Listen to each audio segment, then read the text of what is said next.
Now that we established the idea that all these portals are popping up all over the Earth that have access points to Hollow Earth, I wanted to do this sort of underwater portal that Monarch has cordoned off. So that was the starting point for the Monarch Island base.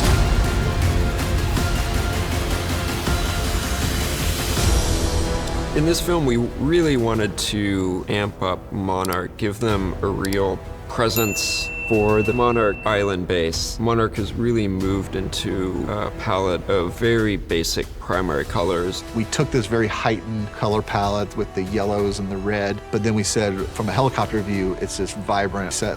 But then you get down closer and it's all chipped paint and mold and it looks lived in. Tom Hammock, the production designer, he really leaned into that, finding a way to make something that seems stylistically heightened feel real.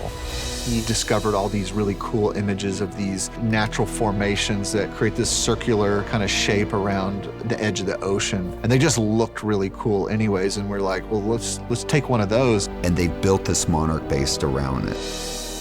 We start with a real place. In this case, we started in Australia. We shot these scenes on Mothra Island. Mothra Island's a place that's hard to get to. We had to ferry all the crew, we had to ferry all the equipment over there. But for the scene, this coved beach played perfectly for a scene that takes place in Barbados.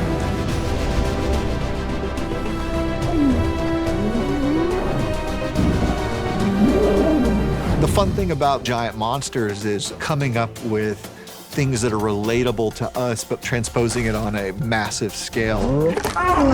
Kong shows up completely unexpectedly at the Monarch Island base and needs some emergency dental work. The concept of dental surgery on a Titan, it was like, if we can pull this off, it's so absurd, but it would be so entertaining. Which leads to a really fun sequence at the Monarch Island base where we introduce this character called Trapper, played by Dan Stevens, who's effectively a Titan veterinarian. You know, and the only actor I could imagine pulling something that crazy off would be Dan Stevens. All right, Kong sedation at 100%, vital stable. The sequence was a really fun sequence to shoot and a fun challenge to figure out how to shoot. We had Dan Stevens suspended on wires and standing on a mock-up of a corner of Kong's mouth. They did drop me off this sort of giant piece of machinery about 65 feet from the top of the studio down into Kong's mouth, hanging from, 2 bits of string. That had its challenges, but it was great fun.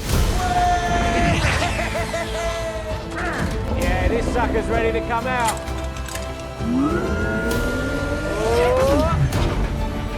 All right, let's roll!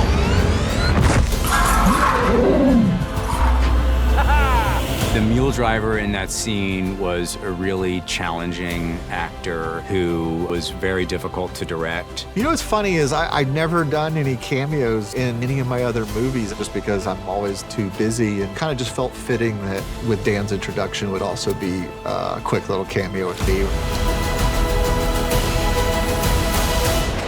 Do you have something? Yes, I've got something. I do have something. We created different aspects of the Monarch Island base, and we did it all over different parts of Australia. The interiors of the base were all shot on location in Brisbane, and we shot that in a sewage treatment plant because they have all these big pipes and they always look technical.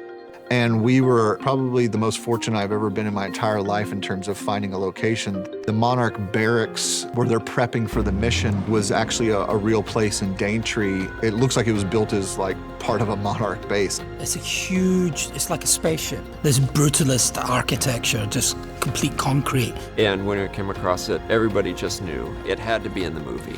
You feel like going for a ride? Thought you'd never asked. We have this Monarch facility, which is on an island, but the peculiarity of this facility is that they are nearby a vortex. The Monarch team is able to open it up and use it to go inside Hollow Earth.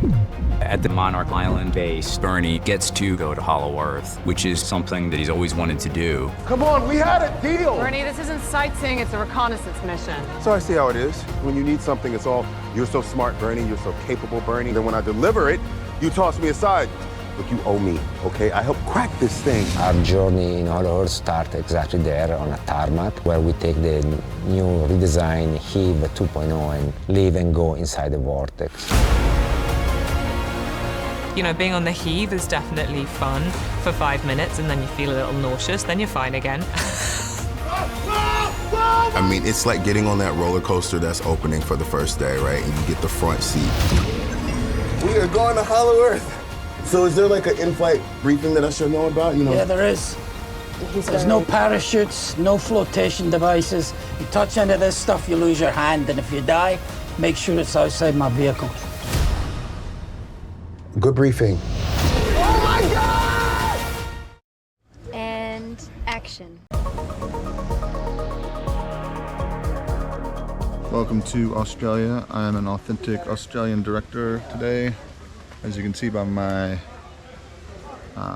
appropriate set wear, we're going to take a tour of the set of Godzilla and Kong, or whatever this movie's going to be called.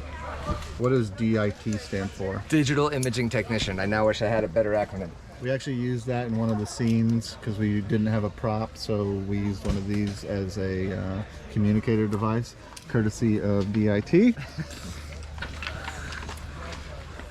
Got that? Oh, look at that. Guns. You need a pulse rifle in this jungle. Oh, look. There's Ben Saracen, the DP. Look at him. Look how DP'd out he looks with his little thing tied around him. You know, you need a scarf. I need an eye patch. Yeah. Oh, yeah. That's old school. What do you think about all this? All this fog? You love it. It's a mess. It's a disaster.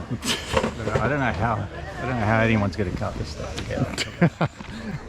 Fashion. G'day, mate. That's the Australian fashion, not to be confused with this Australian fashion. This guy's in charge of keeping the movie in focus, both emotionally and... Can't do it on my own, though.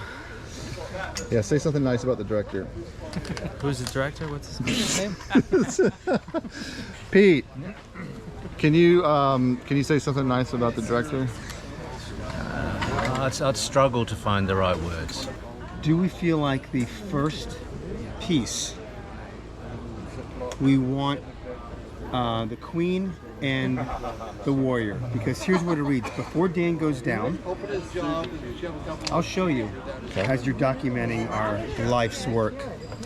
And it's a really good scene, by the way, too. I'm excited to shoot that.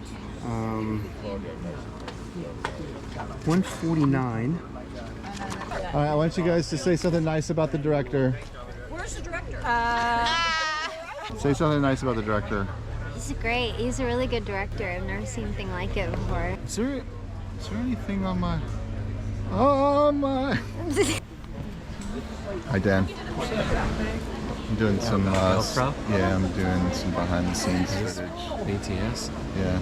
Official BTS. I thought that I'd start with you, because the rest of the cast will just assume that I wanted to do that anyways, because they think that I'm obsessed with you. Sweet. Smelling that. I am smelling. Sorry that I walked in on that private moment. You should feel free to smell Dan whenever you need to. Oh yeah, right in there. The heat. Oh come on. Go to my OnlyFans. That was a fast one. He's quick on his feet, this guy. Not just on my feet. Wait. Wait, what? Nope. He's always in character. All right, that's the end. Welcome to Australia. I'm an authentic Australian director. Is there anything on my... Oh my... Adam Wingard is exactly the person you want in charge of this. Working with Adam it's like working with a big kid. He just makes you laugh. Adam is our director, but at the same time, he is the 10-year-old on set. He does have an inner 10-year-old, and it's there all the time, watching everything. You really do have this grown-up kid whose entire dream from high school on was to make Godzilla and King Kong movies, and here he is doing it.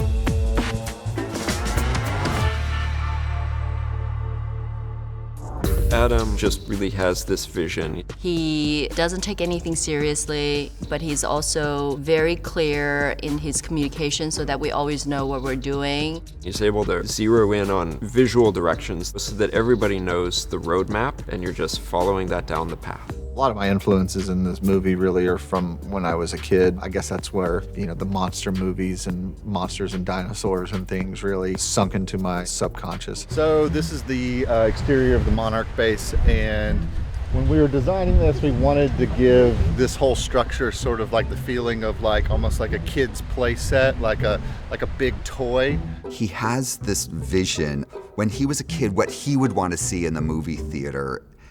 And I think that's what's so great about how he approaches the film. He's like, what would I want to see as 10-year-old Adam? Correct, yes. I wouldn't say the 10-year-old inside him is below the surface. I'd say that he's holding his hand and walking along with him because but that's the joy, right? That's the fun part when you have somebody who truly is a fan. He knows what these kind of movies need to do, and yet he gets to sort of combine that with his own sort of, wacky tastes. He just loves being on set, loves playing with actors. Smelling that? I am smelling. Sorry that I walked in on that private moment. Adam Wingard has wonder and smarts and enthusiasm, and he sees this in a way that no one else can. His brain is just so vibrant and it's so colorful and it's mischievous. It's mischief in there. But that allows us a place to play. He brings that infectious energy. I think that it really helps, not only with all the crew, but all the cast. He finds things incredibly funny, particularly like physical comedy. I think he likes seeing people, the traditional walking and slipping on a banana skin. I think he would find absolutely hilarious. Our favorite thing is just like if we're doing a take and we can literally hear him guffaw laughing, which will ruin the take. Oh, yeah, I'm coming. Yeah, okay, yeah, that's right, that's great. And that's really the best indicator. I mean, forget the notes. It's like, is he chuckling or is he not chuckling? Then I know I'm fine. If he is happy, then we're clearly on the right path. You get the sort of belief that he has a sense of what the film's going to be, but you also get to have a really good time on set because he has this exuberance that is just intoxicating. I just love working with him. I think he's great. And cut!